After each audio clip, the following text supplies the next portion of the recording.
40 రోజుల పాటు సాగనున్న పవిత్ర అమర్నాథ్ యాత్ర ఇవాళ ప్రారంభం కానుంది.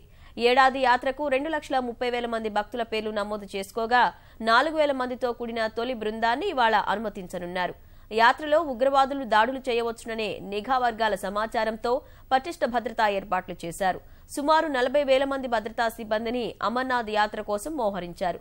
భారీగా ప్రాణ నష్టం కలిగించి దేశవ్యాప్తంగా కల్లోలం సృష్టించేలా ఉగ్రవాదులు పథకరచన చేస్తున్నట్లు సమాచారం అందగా యాత్రకు భద్రతను కట్టుదిట్టం చేశారు. యాత్రా మార్గం పొడవునా సీసీ కెమెరాలు, జామర్లు సహా ఉపగ్రహ ట్రాకింగ్ వ్యవస్థను వినియోగిస్తున్నట్లు జమ్మూ కశ్మీర్ పోలీసులు తెలిపారు.